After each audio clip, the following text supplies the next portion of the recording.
একজনকে অবহেলায় অযত্নে জনম জনম ফেলে রাখবেন আর সে আপনার জন্য অপেক্ষায় বসে থাকবে, তা হয় না। আমার এক ডিভোর্সি বান্ধবী আনা, তাকে জিজ্ঞেস করেছিলাম সে কখন ডিভোর্সের সিদ্ধান্ত নিল।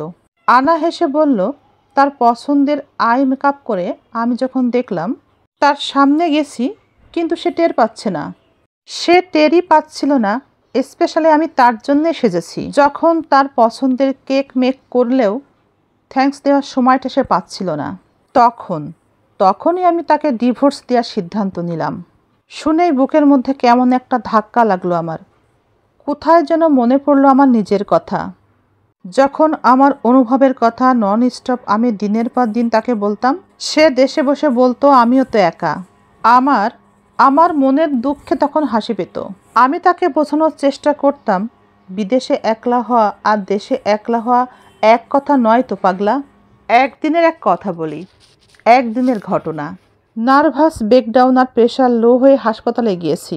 বাসায় ফেরার পথে বাসার স্টপেজ পার হয়ে 7 স্টপেজ দূরে নেমে গিয়েছি। দেখি নেক্সট বাস পেতে আমার 5 ঘন্টা লাগবে। রাস্তায় দাঁড়িয়ে হাসপাতালের ব্যান্ডেজ বাঁধা হাতে পাগলের মতো লিফট চাইলাম। লিফট পেলাম এক ফ্রেঞ্চ দম্পতির গাড়িতে।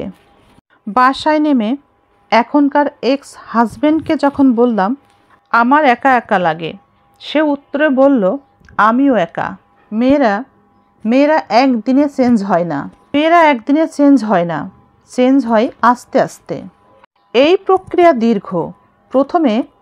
প্রথমে আপনি তাকে সুন্দর লাগছে বলা ছেড়ে দিলেন, সে এটা মেনেও নিল। আপনি তার জন্য ফুল নিয়ে আসতেন। কিছুকাল পরে আপনি ভাবলেন ফুল দেওয়ার কি দরকার, এটা ভেবে ফুল নিয়ে আসা বাদ দিলেন।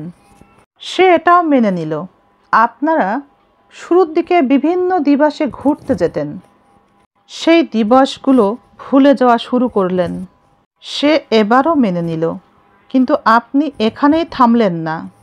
আরও অনেক ছোট ছোট বিষয় দাম্পত্য জীবনে প্রভাব ফেলার মতো ছেঁটে ফেলাও শুরু করলেন।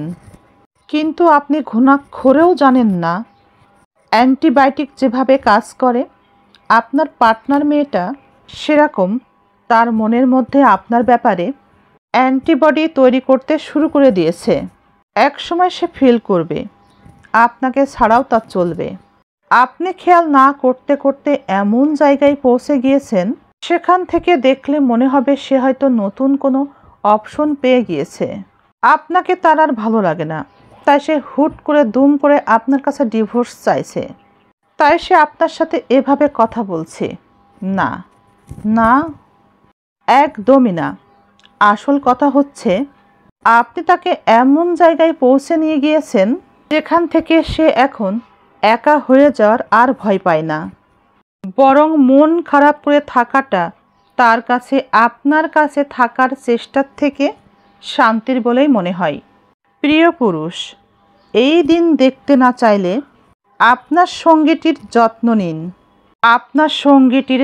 নিন।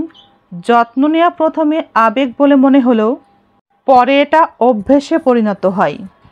গাছের জন্য যেমন জল দরকার, সূর্যের আলো দরকার, আগাছা পরিষ্কার করার দরকার, মানুষের ক্ষেত্রেও ঠিক তাই। আপনি অযত্নে অবহেলায় একজনকে ফেলে রাখবেন আর সে আপনার অপেক্ষায় জনম জনম বসে থাকবে, তা হয় না। তাই ভালোবাসার মানুষের যত্ন নিন। মনে রাখবেন, যে একদিন আপনাকে ভালোবেসেছে, যত্নের অভাবে সে ভালোবাসা ভুলে সে একবার নিজেকে যত্ন নিতে শুরু করলে তখন যেন তাকে স্বার্থপর বলে ভাববেন না।